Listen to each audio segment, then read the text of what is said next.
Aquel jueves por la tarde, el cielo sobre la pequeña casa alquilada estaba gris y bajo, tan opaco como mi ánimo. Una llovizna fina resbalaba por las ventanas, como si el cielo quisiera llorar conmigo por lo que acabábamos de escuchar 3 días antes en el hospital público de la ciudad. El pediatra especialista había pronunciado la condena con voz profesional, pero fría. Gael, mi hijo único, de apenas 2 años de edad, padecía una enfermedad neurológica rara. La mitad de su cuerpo estaba paralizada y necesitaría terapia de por vida, con un costo altísimo. Esas palabras habían destrozado mi mundo, pero lo peor no fue la enfermedad, sino la reacción de quien se suponía que era mi compañero. Yo estaba sentada al borde de la cama, mirando a Gael dormir profundamente, con la respiración tranquila y el rostro sereno, ajeno al peso que le habían colgado encima. El pañuelo que cubría mi cabello estaba empapado de lágrimas que no habían dejado de caer en 3 días. En la esquina del cuarto, mi esposo, Sergio, no estaba mirando a su hijo, sino metiendo ropa en una maleta grande. No eran camisas de trabajo ni uniformes. Era su chaqueta de cuero favorita, sus mejores camisetas y el frasco de perfume caro que había comprado la semana anterior. Sergio, lo llamé con la voz ronca de tanto llorar. ¿A dónde vas?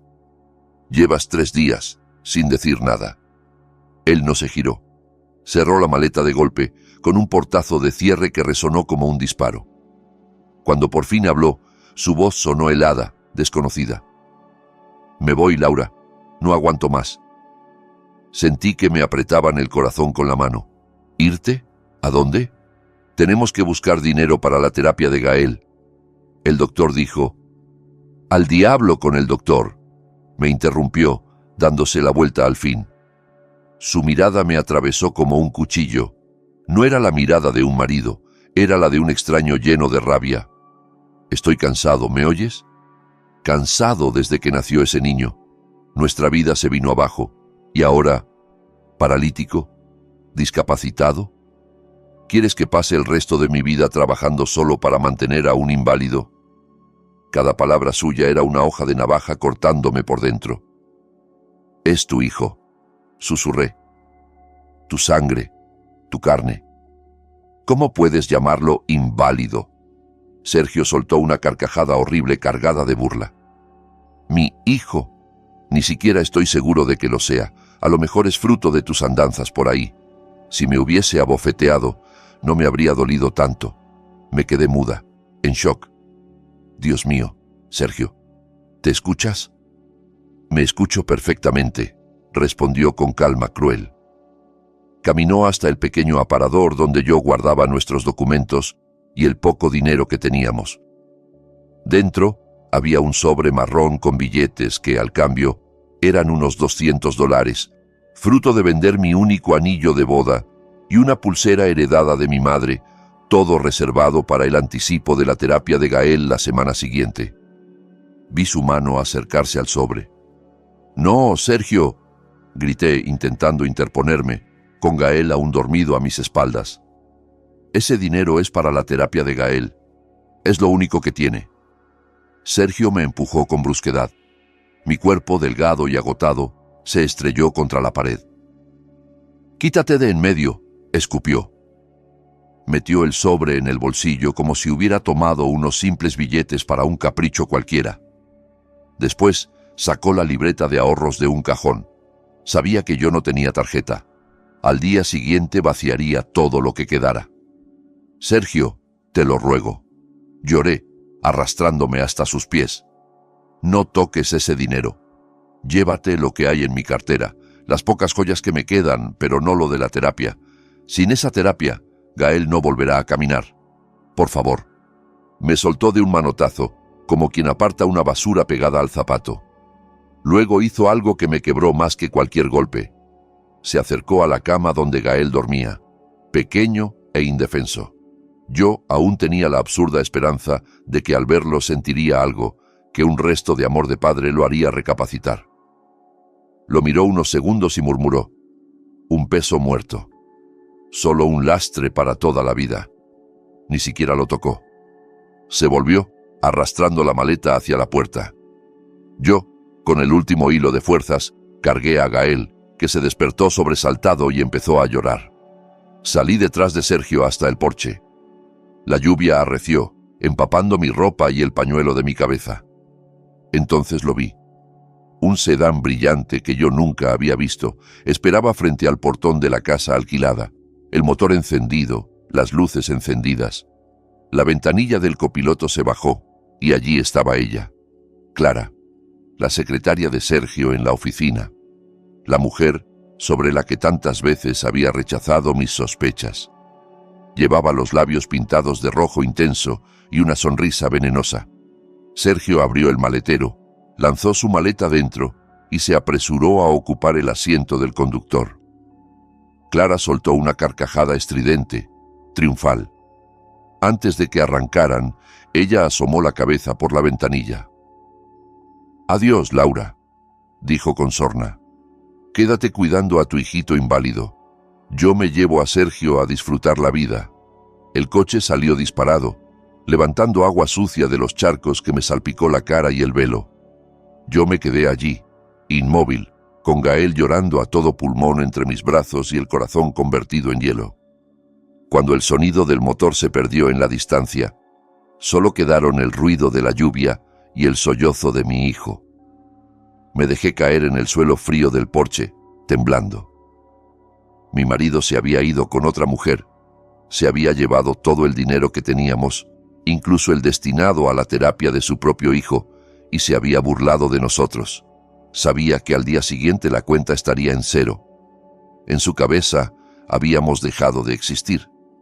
Tal vez pensó que nos apagaríamos poco a poco, como una vela olvidada.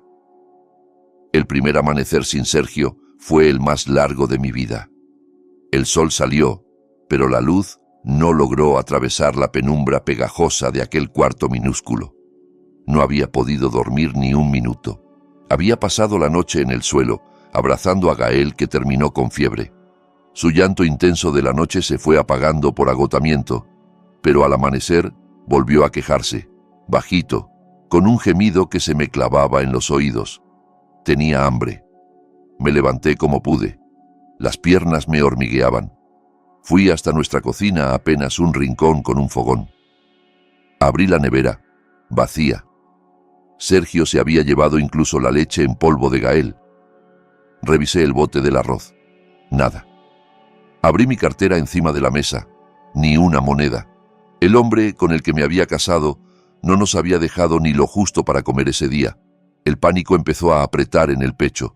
No me importaba mi propio estómago, pero Gael necesitaba leche, comida, un jarabe para la fiebre. Con una vergüenza que me quemaba por dentro, me puse el pañuelo aún húmedo de la lluvia de la noche anterior y salí a la calle con Gael en brazos.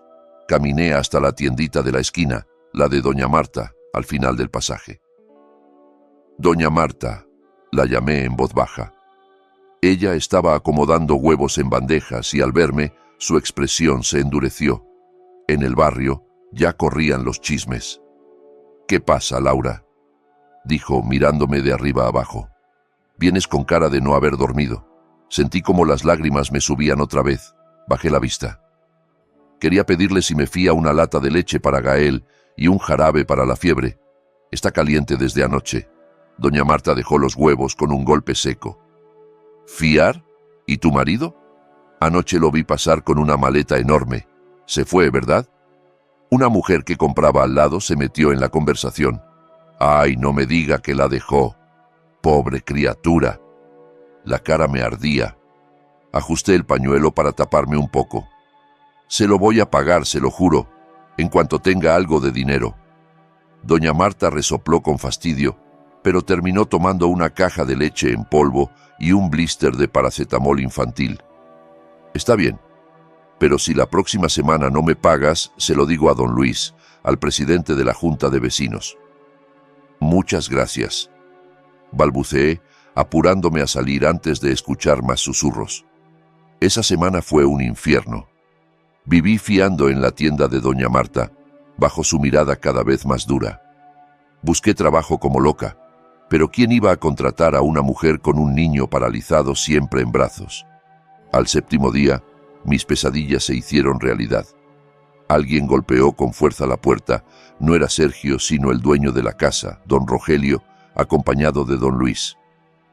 «Laura», dijo el casero sin rodeos, «llevas 3 meses de renta atrasada. Sergio me prometió que esta semana pagaría todo, pero su teléfono está apagado y ni siquiera aparece por aquí. Ya no vive contigo, ¿verdad?» Asentí, sintiendo que se me aflojaban las rodillas. «Lo siento, de verdad. Solo necesito un poco más de tiempo. Mi hijo está enfermo. Denme una semana y...» «No me importa», me cortó de golpe. «Necesito el dinero. Si hoy no puedes pagar, tendrás que dejar la casa. Ahora mismo». Abrí los ojos de par en par. «Pero, ¿a dónde me voy a ir? Tengo un niño enfermo. Solo una semana». «No», rugió. «Ya he perdido bastante. ¡Fuera!». Llamó a los 2 matones que traía detrás.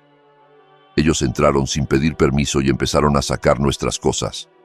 El colchón delgado, el pequeño armario de plástico, la olla, los platos. Lo tiraron todo a la calle embarrada frente al pasaje. Yo solo pude llorar, apretando a Gael contra mi pecho, mientras los vecinos miraban. Algunos susurraban con lástima, otros con morbo. Me sentí desnuda y humillada. Esa tarde, oficialmente, Gael y yo quedamos en la calle. Nos sentamos junto a nuestro pequeño montón de trastos, bajo un cielo que amenazaba más lluvia. Cuando cayó la noche y el aire se volvió helado, recogí lo imprescindible en una mochila, cargué a Gael y caminé sin rumbo. Terminé frente a una mezquita pequeña de barrio con un porche ancho y frío. La mezquita es nuestro lugar de oración, como una iglesia para los musulmanes del vecindario, y por las noches siempre quedaba algún rincón tranquilo en su entrada. Allí, en el suelo de baldosas, sobre unos cartones que encontré en la basura, dormimos esa primera noche como indigentes. Al día siguiente, tuve que levantarme. No podía permitirme morir. Gael no podía morir. La anciana que cuidaba la mezquita, doña Carmen, me vio y, apiadándose, aceptó que dejara a Gael un rato con ella. Yo salí a pie hacia el mercado de la ciudad, preguntando puesto por puesto. ¿Hay trabajo? ¿Puedo lavar platos, barrer, trapear, planchar? Después de decenas de negativas, la dueña de una fonda de comida casera, doña Gloria, me miró de arriba a abajo y dijo: «Necesito a alguien que lave platos en la parte de atrás. Pagamos el día a $2, pero no traigas al niño. Me complica todo». $2 al día no eran nada, pero al mismo tiempo era todo lo que tenía. Acepté sin pensarlo. Luego regresé a la mezquita y hablé con doña Carmen. Le propuse darle la mitad de mi salario, $1 diario, si cuidaba de Gael de mañana a tarde. La anciana aceptó con una sonrisa cansada, y así empezó mi nueva rutina. A las 4:30 de la mañana me levantaba, oraba, preparaba a Gael lo mejor que podía. A las 5 salía corriendo al mercado, donde me esperaba una montaña interminable de platos grasientos, restos de guisos y olor a pescado. Mis manos, antes suaves, empezaron a llenarse de grietas y ampollas por el jabón y el agua caliente. A las 5 de la tarde volvía a la mezquita, recogía a Gael y regresábamos al porche para dormir sobre los cartones. Y aún así, no olvidé mi objetivo. Gael tenía que mejorar. Con el $1 que me quedaba cada día, después de pagarle a doña Carmen, comía los restos de arroz que doña Gloria me permitía llevarme y empezaba a juntar monedas, centavo a centavo. 2 semanas después, tenía lo suficiente para intentar algo. En el mercado, había escuchado hablar de un señor en un barrio alejado, un curandero de músculos y nervios llamado don Eusebio. No era médico, pero decían que tenía manos milagrosas y cobraba barato. Un mediodía, con el sol pegando fuerte, me colgué a Gael a la espalda y caminé casi 5 kilómetros hasta su casa, una choza de madera al borde de un camino de tierra. Había mucha gente esperando. Cuando al fin tocó nuestro turno, don Eusebio, un hombre flaco pero de manos fuertes, tomó la piernita rígida de Gael, la palpó y chasqueó la lengua. «Esto ya está muy duro, señora». El nervio lleva demasiado tiempo sin moverse. Hay que despertarlo, dijo con su acento campesino. Sin aviso, empezó a manipular la pierna de Gael con fuerza. ¡Mamá!, gritó mi hijo con un alarido que me heló la sangre. Me lancé hacia adelante. «Por favor, más despacio. ¡Le duele!». Don Eusebio me miró severo. «Si no aguanta, nunca caminará. Tiene que doler. El dolor significa que aún siente algo. Si ya no llorara, sí habría que preocuparse». Volvió al masaje brutal. Gael lloraba, me llamaba, intentaba apartar la pierna. Yo me tapé la boca con el borde del pañuelo para no chillar con él. Las lágrimas me caían sobre su cara caliente. Veía, en mi mente, la risa de Sergio y Clara, alejándose en aquel coche brillante. «Gael tiene que curarse, Gael tiene que curarse», me repetía como un mantra. Media hora se hizo eterna. Al terminar, Gael cayó rendido en mis brazos, exhausto de tanto llorar. «3 veces por semana», dijo don Eusebio. «No falte, señora, esto va para largo». Volvimos caminando, yo con la espalda rota y el corazón despedazado por los gritos de mi hijo. Esa noche, en un rincón del porche de la mezquita, cuando todos dormían, empecé a imitar los movimientos de don Eusebio. Unté aceite en las piernas de Gael y, aunque lloraba otra vez, no detuve mis manos. Los médicos habían dicho que mi hijo no podría moverse, pero yo estaba decidida a desafiar ese destino, aunque me costara sangre y lágrimas. Pasaron 2 años, que a mí me supieron a 20. Nuestra vida cambió un poco, pero no se hizo fácil. Después de 6 meses de trabajar como una bestia en la fonda y de lavar y planchar ropa de vecinas que vivían cerca de la mezquita, logré juntar lo justo para alquilar un cuarto de 3 por 3 metros en un callejón húmedo y estrecho. Era un cubo con paredes de triplé fino, techo de lámina ruidoso cuando llovía y piso de cemento áspero. Dormíamos en un colchón plegable al centro. En una esquina había un anafre y en otra una montaña de ropa por planchar. Pero tenía puerta y llave. Teníamos un techo que no dependía de la caridad. Durante esos 2 años, mi rutina apenas cambió. De madrugada dejaba a Gael con doña Carmen, corría a la fonda, pasaba el día entre platos y agua grasienta, luego recogía ropa ajena para lavar y planchar por las noches. 3 veces por semana cargaba a Gael y caminábamos kilómetros hasta la casa de don Eusebio. Sus gritos habían ido disminuyendo. A los 4 años, mi hijo ya era un guerrero. Cuando el terapeuta torcía sus piernas rígidas, Gael cerraba los ojos, apretaba la mandíbula y estrujaba mi mano, pero rara vez lloraba. El esfuerzo empezó a dar frutos. Poco a poco, sus piernas, antes flacas como ramas secas, empezaron a tomar forma. Aprendió a sentarse sin apoyo. Si le rozaba las plantas de los pies con una pluma, sus dedos se movían un poco. Sus brazos y manos se volvieron fuertes. Los usaba para arrastrarse por el piso de cemento del cuarto, como un pequeño soldado. Pero no era solo su cuerpo. Gael era observador, agudo, demasiado listo para su edad. Como su mundo físico era limitado, se pasaba horas mirando por la puerta entreabierta. Me observaba planchar, miraba a los niños del callejón correr bajo la lluvia, seguía con atención a los gatos que dormían en los techos de lámina. Un día lo encontré dibujando con el dedo sobre el polvo del suelo. No eran garabatos infantiles. Había delineado un gato acurrucado con proporciones asombrosamente correctas y unas siluetas de niños corriendo, captando incluso el movimiento. Entonces entendí que, si su cuerpo estaba encerrado, su mente no podía estarlo también. Necesitaba estímulos, una ventana más grande al mundo. Empecé a ahorrar otra vez, ya no para la terapia, sino para algo distinto, una herramienta. Durante 6 meses recorté aún más mi comida. Comía solo arroz con caldo de la fonda, sin carne, sin verduras. Cada monedita que me sobraba del mercado la escondía bajo el colchón. Al cabo de ese tiempo, logré reunir el equivalente a unos $20. Fui al mercado de segunda mano de electrónicos y, después de regatear, compré una tableta vieja. La pantalla estaba agrietada en una esquina y el cuerpo rayado, pero el vendedor juró que seguía funcionando. Esa noche se la di a Gael. Sus ojos, normalmente tranquilos, se llenaron de luz. «¿Es para mí?», preguntó incrédulo. «Sí, mi amor.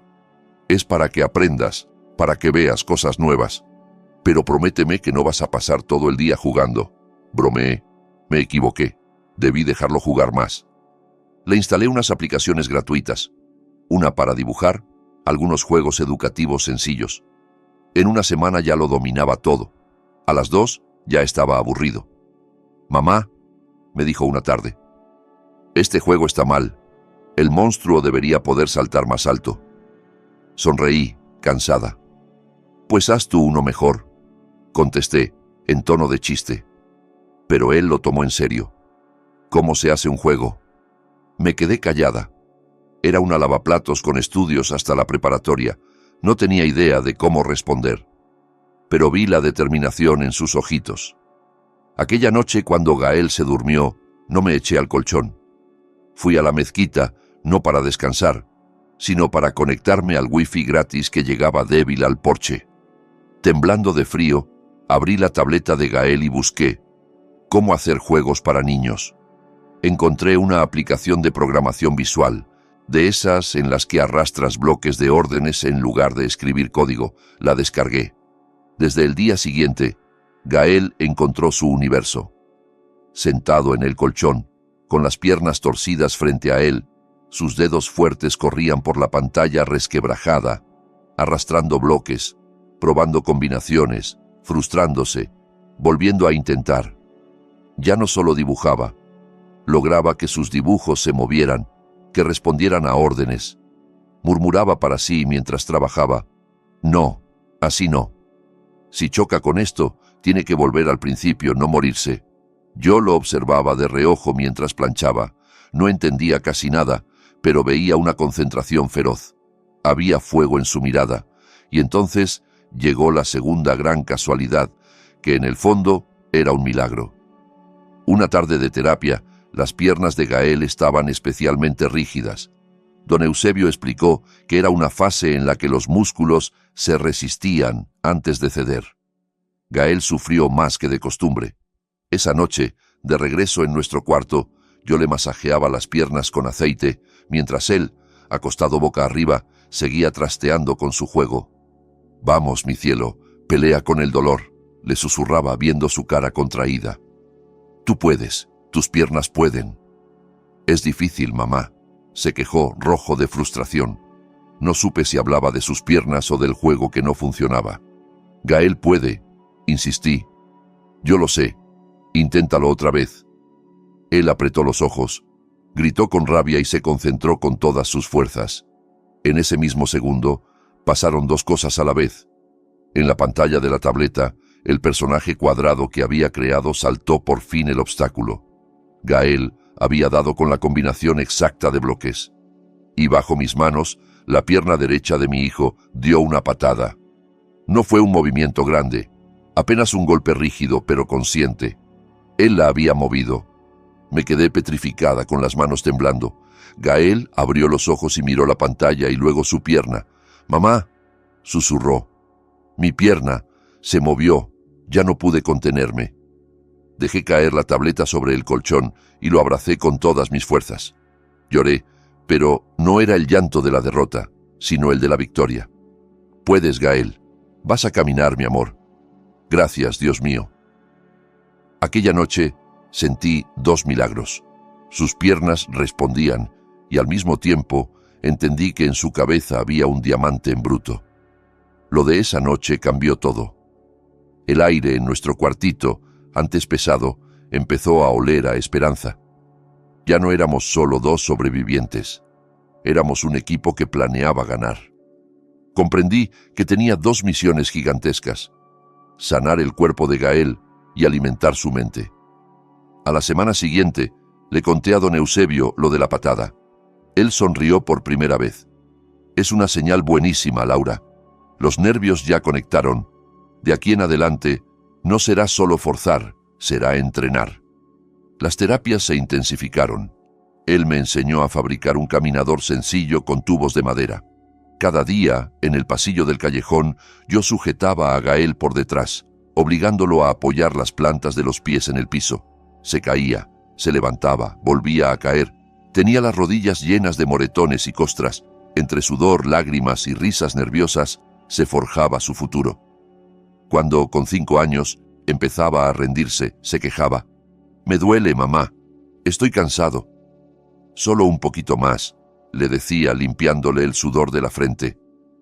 «Imagínate que eres el héroe de un juego que cae 100 veces pero se levanta 101. Ese va a ser el mejor juego que hagas». Y él, respirando hondo, asentía. «Está bien, mamá, otra vez». Mientras su cuerpo se endurecía, su mente volaba. La vieja tableta se le quedó corta. Sus dedos eran demasiado rápidos para una pantalla lenta. Necesitaba un teclado, un ordenador. ¿De dónde iba a sacar yo dinero para un portátil que costaba cientos de dólares? Tomé una decisión loca. Vendí mi última joya, un pequeño arete de oro, el único recuerdo físico de mi madre que había logrado ocultarle a Sergio. Me dieron unos $60. Con ellos compré un portátil viejo en una tienda de usados. Grueso, amarillento, con la pantalla casi abombada, pero con teclado que funcionaba. Cuando se lo puse delante a Gael, fue como si le hubiera entregado un tesoro. «Gracias, mamá», dijo, sin poder apartar la vista del aparato. Allí empezó mi segundo trabajo serio, el de aprendiz de manager, es decir, de la persona que organiza y dirige el trabajo de otra. Supe que ya no podía guiar a Gael solo con intuición. Necesitaba entender el mundo al que lo estaba empujando. Cada noche, cuando él caía rendido por la terapia y yo terminaba la última camisa de la pila de planchado, en lugar de acostarme, me iba a la mezquita con el portátil viejo y me conectaba al wifi, al internet gratuito que alcanzaba hasta el porche. Mis manos, ásperas por el detergente y el calor de la plancha, empezaron a aprender a escribir. Leí todo lo que pude. ¿Qué eran los assets para videojuegos? Es decir, los dibujitos y recursos que usan los creadores de juegos para construir sus mundos. ¿Qué era el pixel art? Un tipo de dibujo hecho con pequeños cuadritos, como los juegos antiguos que parecían hechos de mosaico. ¿Cómo funcionaban las plataformas de Internet donde los desarrolladores independientes, personas que hacen juegos por su cuenta sin una gran empresa detrás, compraban y vendían esos recursos? ¿Qué era trabajar como freelancer? O sea, trabajar por proyectos sueltos desde casa para distintos clientes. ¿Qué significaba portafolio? Una especie de carpeta o álbum donde uno enseña sus mejores trabajos. ¿Qué era PayPal? Un servicio que permite recibir y enviar dinero por Internet, incluso desde otros países.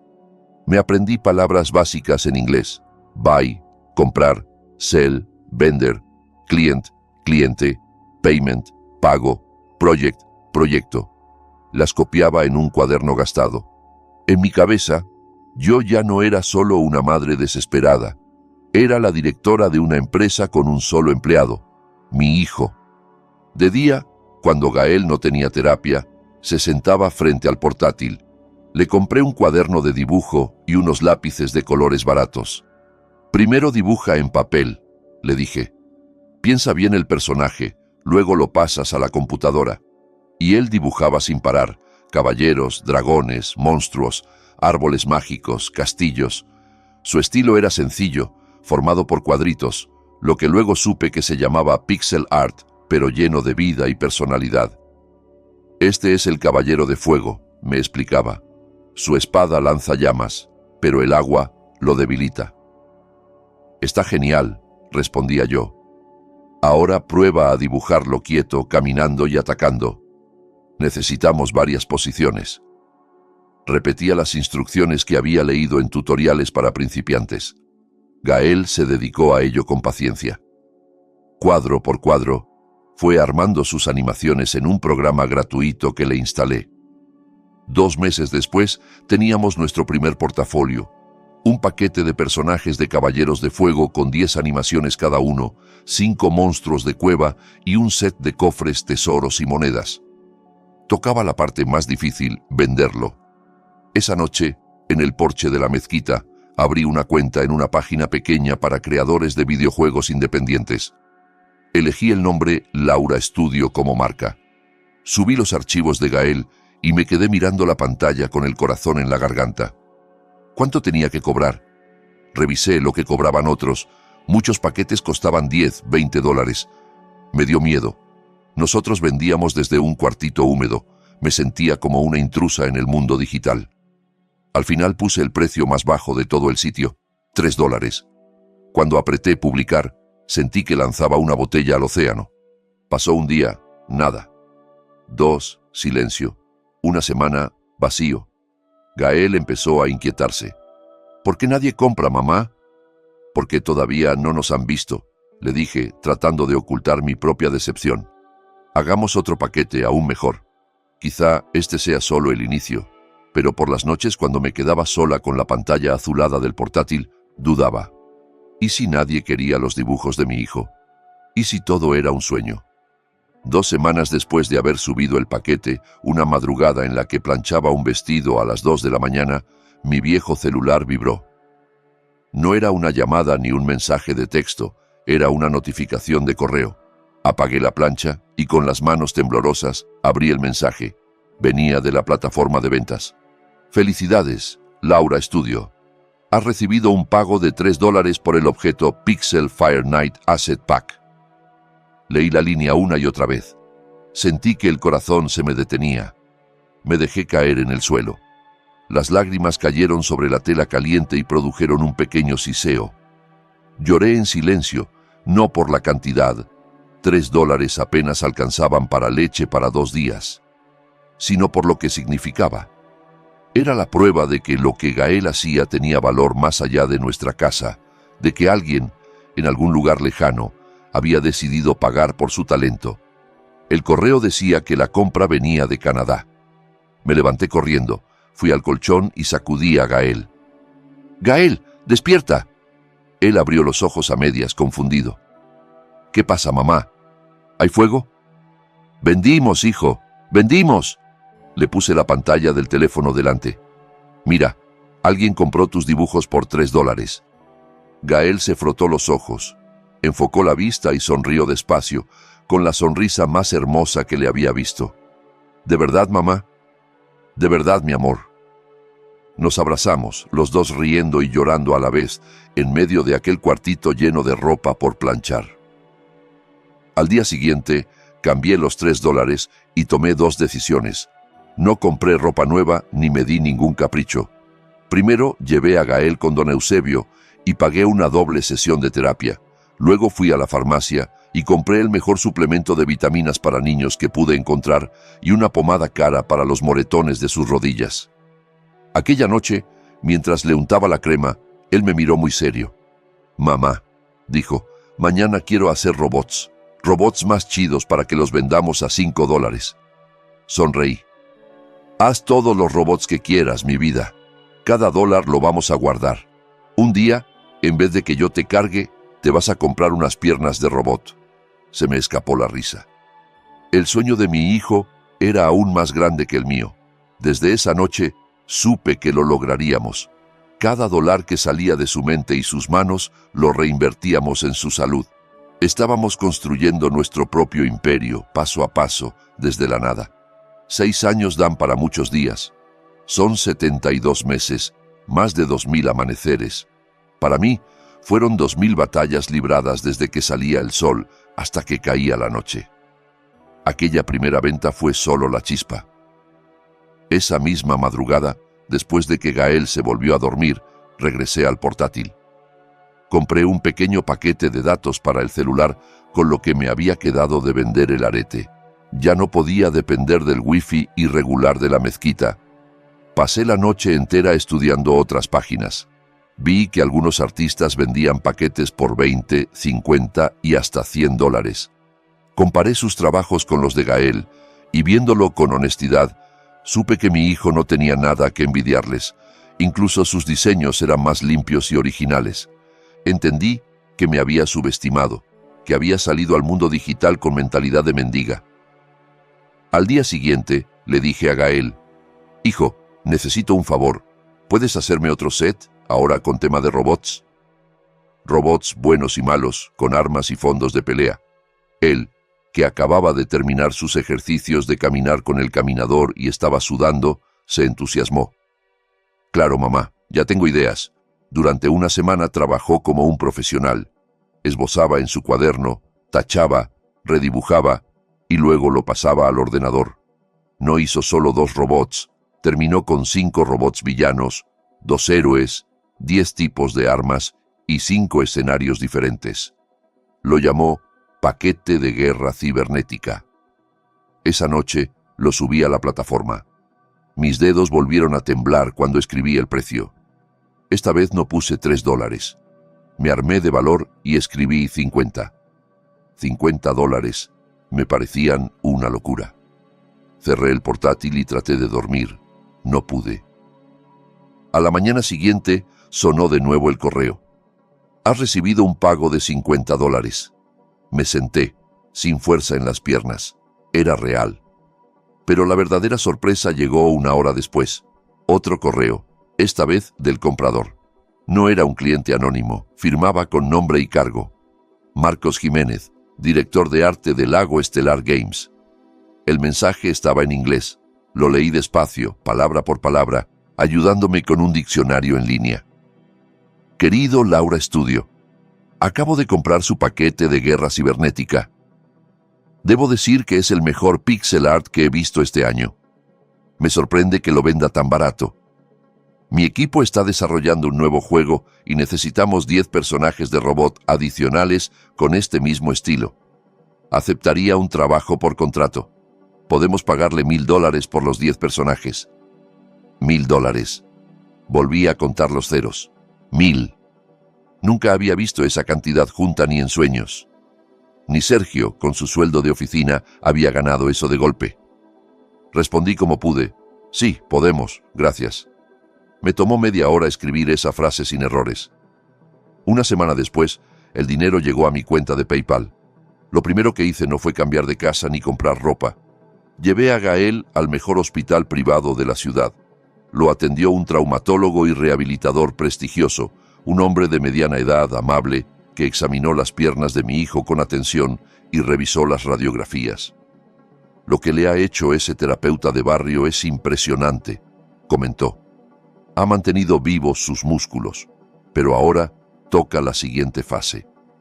Los nervios ya conectaron, hay que reeducar al cerebro para que mande órdenes correctas. Necesita fisioterapia profesional 3 veces por semana, buena alimentación y esto. Nos mostró la imagen de un aparato, una ortesis, una especie de férula personalizada para sujetar los tobillos y pies mientras aprendía a caminar. Era carísima, pero esta vez no dudé. La tomamos, doctor. ¿Cuándo empezamos? El segundo gasto fue nuestro arsenal. Fui a una tienda de informática y compré un portátil nuevo, potente, con pantalla clara y una tableta gráfica para que Gael pudiera dibujar directamente en la computadora. Nuestro cuarto seguía siendo minúsculo, con la estufa vieja en una esquina y la pila de ropa por planchar en otra, pero ahora, junto a la cama, había equipo tecnológico valorado en más de lo que yo había ganado en años de trabajo duro. Gael se convirtió en un trabajador incansable. Por la mañana iba a fisioterapia y aprendía a apoyar sus pies con las férulas. Se caía, lloraba, pero se levantaba. Por la tarde se sentaba frente a su nueva estación de trabajo, dibujaba robots, escenarios, personajes. Sus manos volaban sobre la tableta gráfica. Terminamos el encargo de los 10 robots en 2 semanas. Marcos quedó encantado. Nos mandó un bono de $200 extra y un nuevo contrato, esta vez por 3,000. El nombre Laura Studio empezó a sonar en el mundillo de desarrolladores indie. De Canadá pasamos a tener clientes de Alemania, de Japón, de España. Nadie sabía que detrás de ese nombre había un niño de 6 años y su madre, que aún lavaba ropa por encargo. Solo sabían que entregábamos trabajos hermosos y puntuales. Yo también cambié. Dejé de ser la señora que lava platos para convertirme, sin darme cuenta, en gerente de proyectos. Aprendí a negociar, a llevar cuentas, a marcar tiempos de entrega, a responder correos en inglés sin temblar. 6 meses después, nuestros ingresos se estabilizaron. Un día, después de hacer cuentas, fui a hablar con doña Gloria, la dueña de la fonda. «Doña Gloria», le dije, «hoy es mi último día lavando platos». «¿Te vas?», preguntó sorprendida. «¿A dónde?». Sonreí. «A mi propia empresa». Devolví también la ropa de planchado a mis clientas. Les expliqué que ya no podría seguir. Pensaron que me había vuelto loca. Una semana después, Gael y yo dejamos el cuarto húmedo del callejón. Alquilé una casita modesta en un fraccionamiento tranquilo, con 2 habitaciones, sala, cocina y un pequeño patio. Era nuestro nuevo castillo. Más adelante, cuando el trabajo creció aún más, registré formalmente la empresa como Estudios Estrella de Gael S.A. Alquilé un local pequeño como oficina y contraté a 2 diseñadores jóvenes para ayudar a Gael. A los 8 años, mi hijo era ya el director creativo de su propio estudio. En paralelo, seguía su rehabilitación. Cada mes, su paso era más firme, sus piernas más fuertes. Y entonces llegó el día. 6 años exactos después de que Sergio cruzara por última vez la puerta de nuestra antigua casa alquilada, yo estaba de pie en la terraza de nuestro hogar actual. Ya no era una vivienda de paso. Era una casa grande, de 2 pisos, en una zona residencial con jardines y una pequeña piscina. La compré al contado. Miré hacia el jardín. Allí estaba Gael, jugando al fútbol. No frente a una pantalla, sino corriendo, saltando, tirando a puerta. Cada vez que su pie golpeaba el balón, mi corazón hacía eco. No quedaba rastro de aquel niño que arrastraba las piernas. Era un niño alto para su edad, guapo, despierto, seguro de sí mismo. «¡Mamá!», gritó desde el césped. El cliente de Japón mandó correo. Le encantaron los niveles nuevos. Ya depositaron el bono. Sonreí. «Gracias a Dios, hijo. Termina de jugar, te bañas y comemos. Por la tarde vemos el proyecto nuevo de Alemania». «¡Hecho!», respondió, y salió corriendo hacia dentro de la casa. Me quedé un momento en silencio, dejando que el viento suave me acariciara el rostro. El pañuelo que llevaba ya no era de tela barata, sino de seda ligera. Mis manos ya no estaban agrietadas. Nuestra vida, por fin, era plena. Teníamos casa, trabajo, salud y amor. Y justo ese día, el demonio del pasado tocó a nuestra puerta. El timbre sonó. Fui a la sala y miré la pantalla del intercomunicador. La imagen, en blanco y negro, mostraba a una pareja frente al portón, un hombre y una mujer. Ambos se veían más delgados, cansados, envejecidos, pero los reconocí al instante. Reconocería sus rostros incluso en el infierno. Sergio y Clara. 6 años había esperado este momento. El corazón me latía fuerte, no de miedo, sino de una especie de justicia pendiente. Me quedé unos segundos mirando la pantalla. El mundo a mi alrededor pareció aquietarse. El eco de la risa de Gael en el baño se apagó en mis oídos. Solo escuchaba los golpes de mi propio corazón. En la imagen, Sergio se veía nervioso, alisándose un saco que le quedaba un poco grande, señal de haber adelgazado. El cabello se le había raleado en la frente. Clara, a su lado, cruzaba los brazos sobre el pecho. El maquillaje pesado intentaba disimular que el brillo de otros tiempos se había apagado.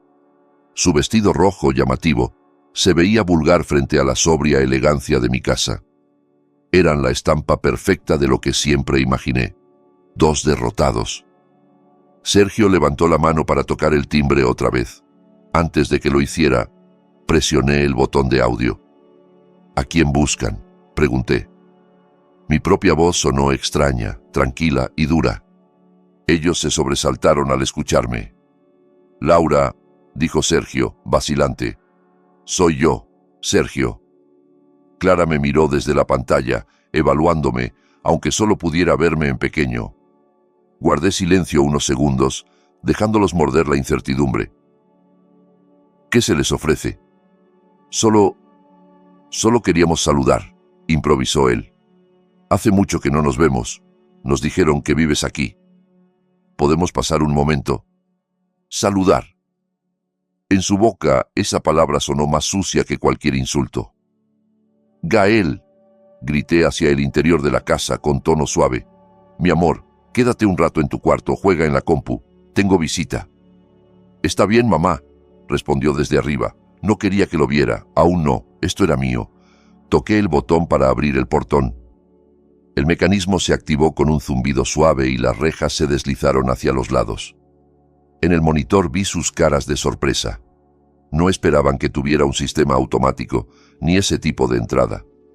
Estaban convencidos de que vivía aquí como señora mantenida de algún marido rico.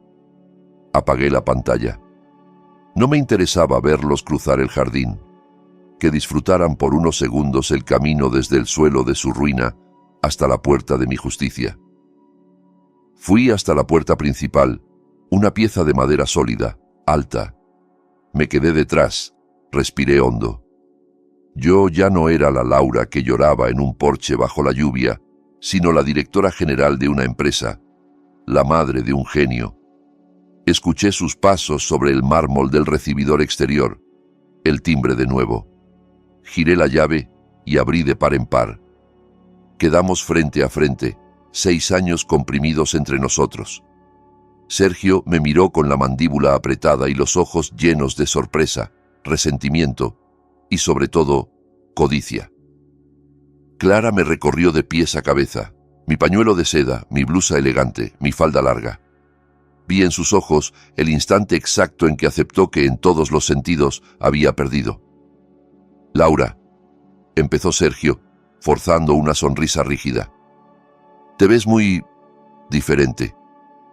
«El tiempo cambia todo, Sergio», respondí seca. «Pasen». Me di la vuelta sin esperarles y los conduje al salón.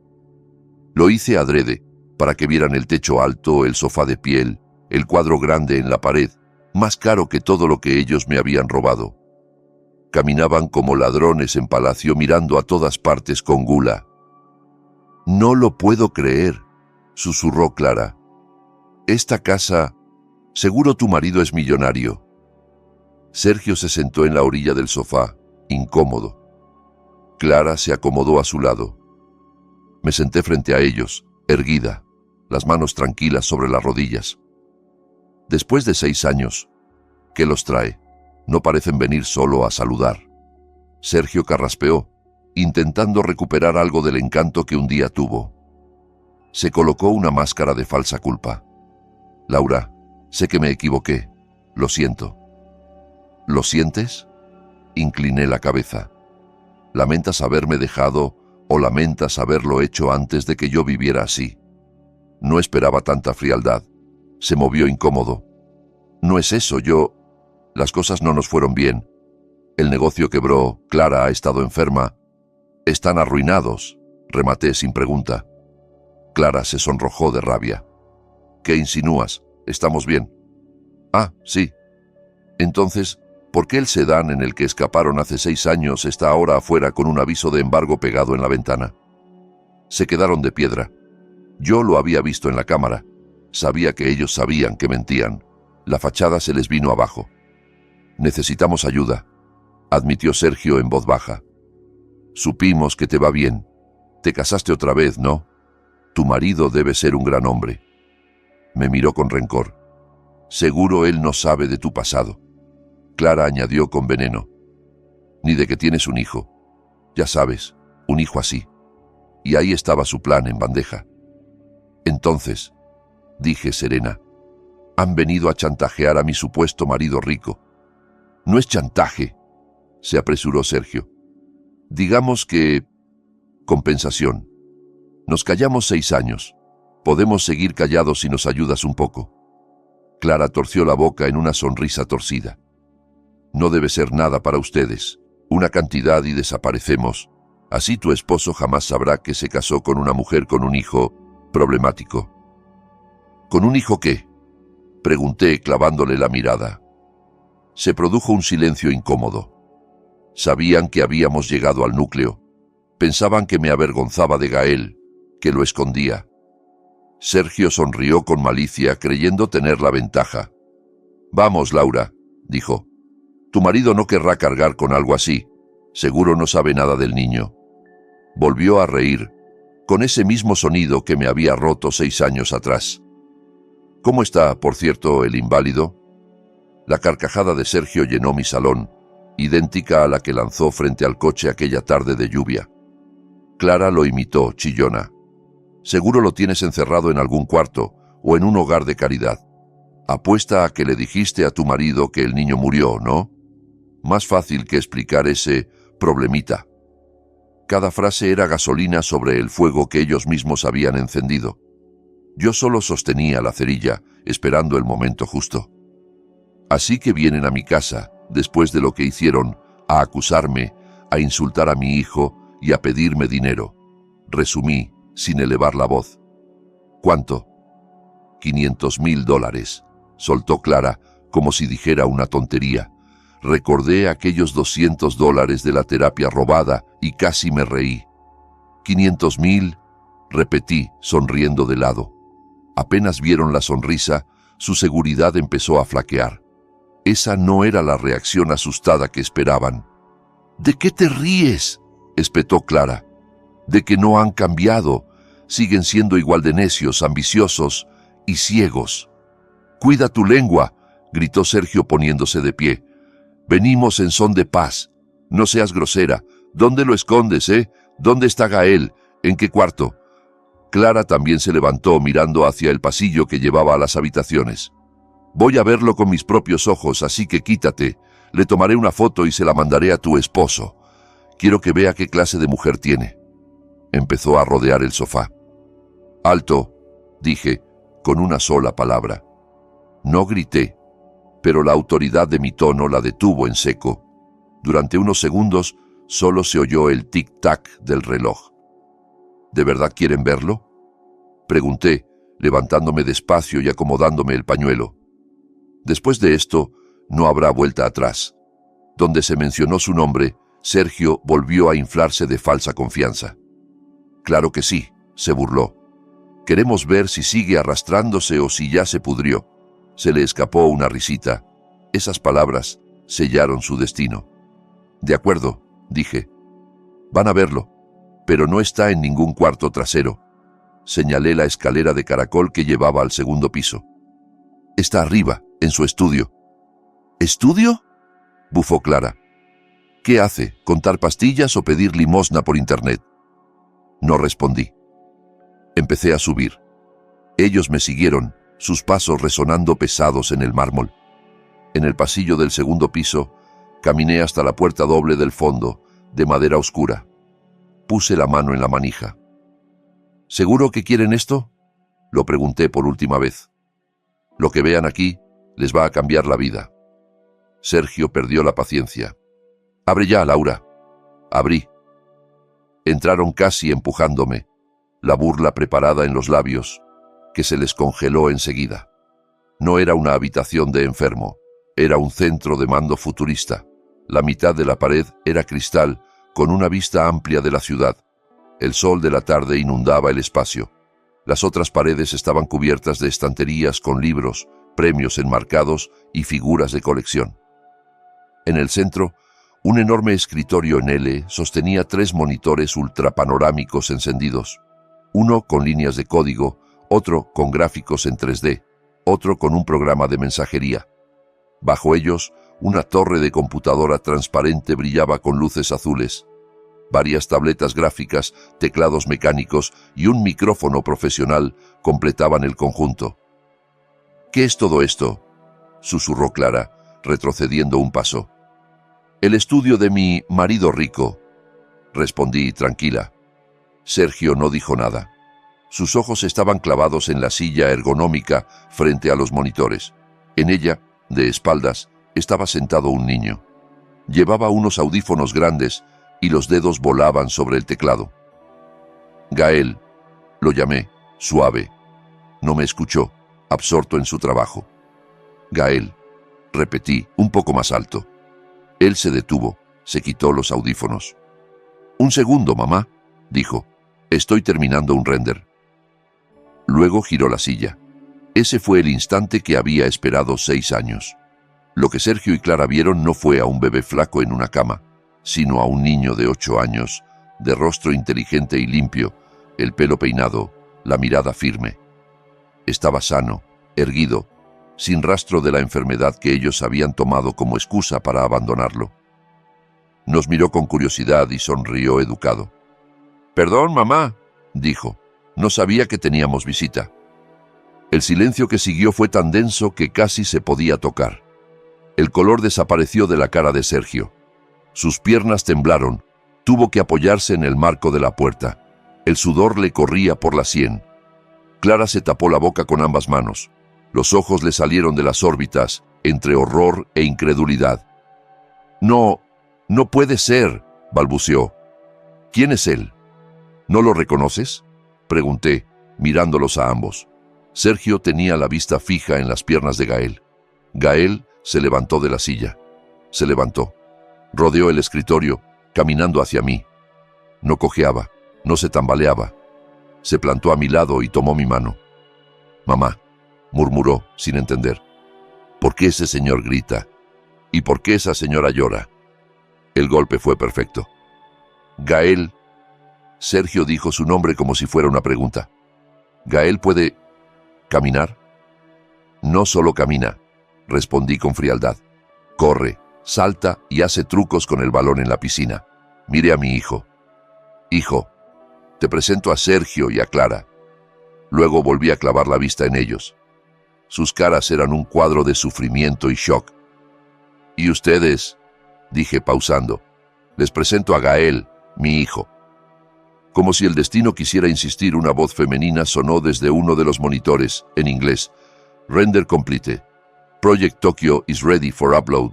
Es decir, el ordenador avisaba de que el trabajo para unos clientes de Japón había terminado de procesarse y estaba listo para enviarse. Gael giró hacia la pantalla. «¡Por fin!», exclamó. «Mamá, tengo que mandar esto ya mismo a los clientes de Japón. Llevan esperando».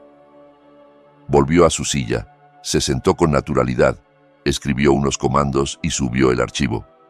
«Clientes de Japón». Esa frase fue el clavo final en el ataúd de sus fantasías. «No me he vuelto a casar», dije despacio.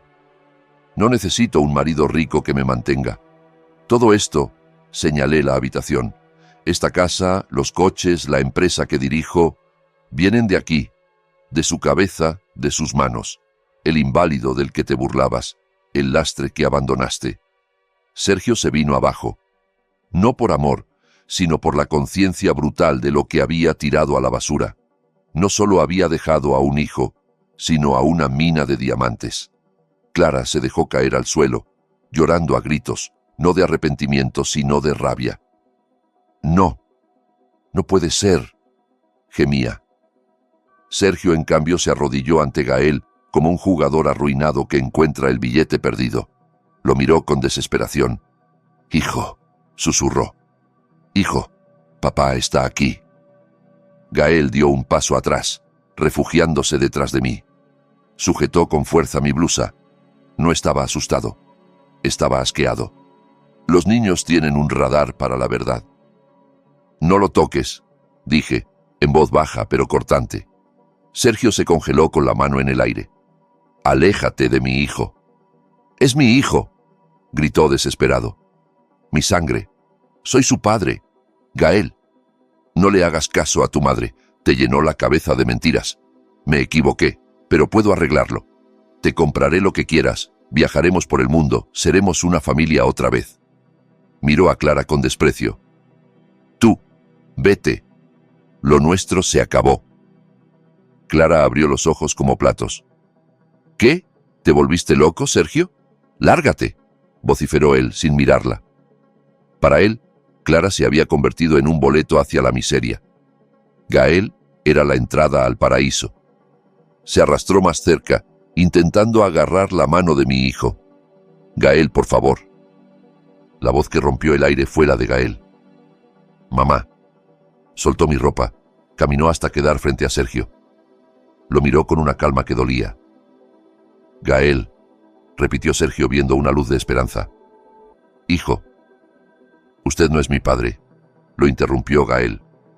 Su voz sonó clara, mucho más madura que sus 8 años. La última chispa en los ojos de Sergio se apagó. ¿Qué dijiste?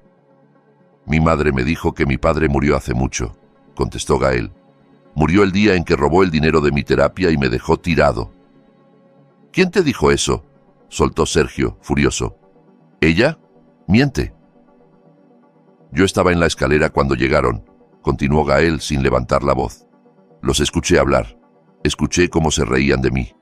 Usted preguntó cómo estaba el inválido. Dijo que seguro todavía me arrastraba por el piso, que quizá ya me había podrido en un cuarto. Cada palabra que salía de la boca de mi hijo era un golpe en el pecho de Sergio. Gael intentó tocarlo. «No me toque», gritó él dando otro paso atrás. «Mi padre nunca me llamaría inválido. Mi padre nunca se reiría de mí. Mi padre...» Se giró hacia mí y me señaló con el dedo. «Es mi mamá. Ella me cargó a terapia. Ella no durmió por enseñarme cosas. Ella se rompió las manos trabajando por mí. Usted no es nadie. Es solo un hombre malo que vino a mi casa a hacer daño». Sergio se quedó sin aire. Yo posé la mano en el hombro de Gael. «¿Lo oíste, Sergio?», dije, volviéndome hacia él y luego hacia Clara. Vinieron con un plan. Pensaban que estaba casada, que escondía a Gael como si fuera una vergüenza. Querían sacarle $500,000 a un hombre que no existe. Pero se equivocaron. No hay marido nuevo, solo estamos Gael y yo. Y también se equivocaron de enemigo. El niño al que llamaron carga es la mayor bendición de mi vida. Ustedes son la verdadera desgracia. Me acerqué a la ventana y miré hacia el portón, donde su viejo coche seguía estacionado, con el anuncio de embargo pegado. Sé que se les acabó el dinero, seguí. Lo que se robaron hace 6 años se fue en fiestas, ropa, inversiones basura. Sé que tu empresa quebró, Sergio, que Clara tuvo que vender sus bolsos falsos uno por uno para comer. Han venido no a saludar, ni siquiera a chantajear. Han venido a mendigar. Esa era la verdad. Sergio se arrastró literalmente por el piso hasta agarrar el bajo de mi falda. «Laura, por favor», lloraba. «Lo sé, soy basura, pero dame trabajo, lo que sea. Puedo ser tu chofer, tu jardinero. No me eches, déjame estar cerca de Gael. Quiero intentar reparar». «¿Reparar?», lo corté. «No se repara algo que destruiste a propósito». Saqué mi vestido de sus manos y caminé hacia el escritorio, donde había un teléfono conectado al sistema interno de la casa. Marqué al puesto de seguridad de la entrada. «Sí, señora Laura», contestó uno de los guardias. «Suban al estudio principal, por favor. Tienen 2 intrusos que acompañar a la salida». «¿Hay algún problema?». «Sí», respondí alto mirando a Sergio y a Clara. «2 mendigos se colaron a mi casa, molestan a mi hijo y a mí. Quiero que los saquen de mi propiedad ahora mismo». Clara explotó. «¿Mendigos? ¿Nos llamas mendigos? ¡Creída!». Se levantó hecha una furia. «¿Quién te crees? Eres una simple zorra. Seguro hiciste brujería. Seguro vendiste tu alma para llegar aquí. Ya verás». Se abalanzó hacia mí, pero no llegó. 2 guardias corpulentos ya estaban en la puerta. Uno la sujetó de los brazos y se los llevó hacia la espalda. El otro ayudó a poner de pie a Sergio. «Por aquí, señor», dijo, firme pero correcto. «No, suéltenme», pataleaba Clara. «Sergio, haz algo». «Idiota, es tu hijo, es nuestro dinero». Sergio la miró, luego miró a Gael. En sus ojos entendió que la partida había terminado. «Laura», murmuró una vez más, «te lo ruego, no hagas esto». «Ustedes lo hicieron solos», respondí. «Guardias, por favor». Verlos arrastrados fuera de aquel estudio fue una de las escenas más liberadoras de mi vida. Clara chillaba, maldecía, escupía insultos. Sergio no se resistía. Estaba completamente roto. Cuando pasó junto a Gael, todavía susurró: «Hijo». Gael desvió la mirada. Gael y yo los seguimos hasta el balcón del 2º piso. Desde allí vimos cómo los guardias los acompañaban por la sala, entre los muebles que tanto habían codiciado, y los empujaban hacia la puerta principal. Clara seguía vociferando amenazas de castigo divino. Sergio solo repetía el nombre de Gael, cada vez más ahogado. La puerta se abrió, El eco de sus voces llenó el porche y luego se apagó cuando los guardias los dejaron en la calle y volvieron a cerrar. Me acerqué a una ventana y corrí un poco la cortina. Afuera, en el asfalto limpio de la colonia, Sergio cayó de rodillas. Clara se giró hacia él, enloquecida. Sonó una bofetada seca, tan fuerte que la escuchamos desde arriba. «Todo esto es tu culpa», le gritó. «Me prometiste una vida de lujo. Me dijiste que si te ibas con esa tonta tendríamos todo». Señaló nuestra casa con el dedo tembloroso. «Eso debería ser para mí. Yo debería ser la señora aquí. Pero tú tiraste al niño, tiraste la mina de oro por flojo». «Clara, basta», gimió él. «Se acabó», escupió ella. «Se acabó contigo». Le escupió en la cara y, sin mirarlo, caminó hacia la caseta de vigilancia, seguramente para pedir un taxi o un coche por aplicación. Lo dejó ahí, solo, frente a la casa de su hijo, sin dinero ni dignidad. Corrí de nuevo la cortina. La función había terminado. Solo quedaba el latido suave de los ordenadores en el estudio de Gael. Me arrodillé frente a mi hijo, tomé sus hombros y lo miré a los ojos. «Gael, ¿estás bien, mi amor? Perdóname por haberte hecho pasar esto». Se quedó serio unos segundos y luego sonrió, y esa sonrisa borró las últimas sombras que quedaban en mi corazón. Levantó su manita y me secó una lágrima que yo no había sentido caer. «Estoy bien, mamá. Ellos son malos. No les tengo miedo», dijo. «Lo importante es que te tengo a ti». Me abrazó con fuerza. Lo apreté contra mí, respirando su olor, sintiendo su cuerpo fuerte, vivo. Era mi hijo, mi guerrero, mi tesoro.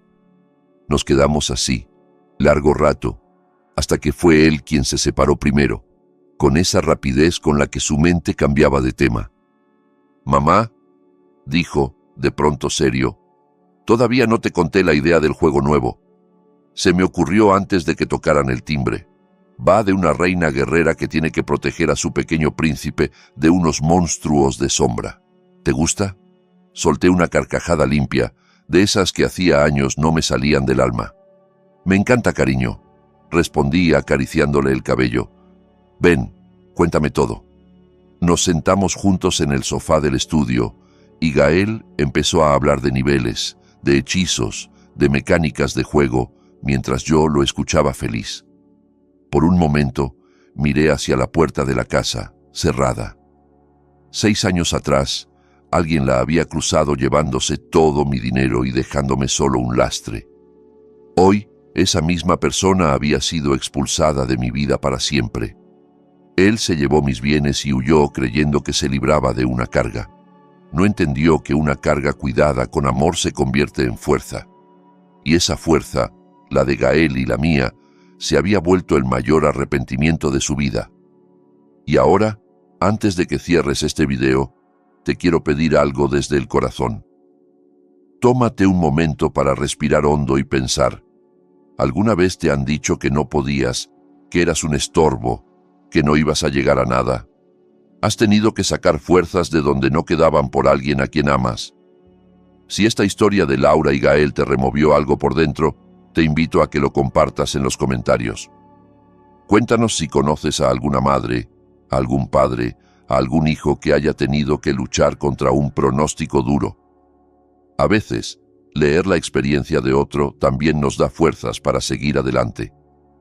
Si esta historia te hizo reflexionar, si te emocionó, si en algún momento sentiste un nudo en la garganta o una chispa de esperanza, no te vayas sin dejar tu like. Puede parecer un gesto pequeño, pero ayuda muchísimo a que este tipo de relatos lleguen a más personas que quizá hoy necesitan escuchar que no todo está perdido, que una carga puede convertirse en la mayor bendición de la vida. Y por favor, si eres de los que se quedan hasta el final, te invito de verdad a suscribirte al canal y activar la campanita. Aquí seguiremos compartiendo historias de lucha, de dolor, de amor y de segundas oportunidades. Historias que no solo se escuchan, sino que se sienten. Suscríbete, deja tu comentario, comparte este video con alguien que esté pasando un momento difícil y sigamos construyendo juntos este espacio donde nadie es un lastre y donde cada vida tiene un valor inmenso.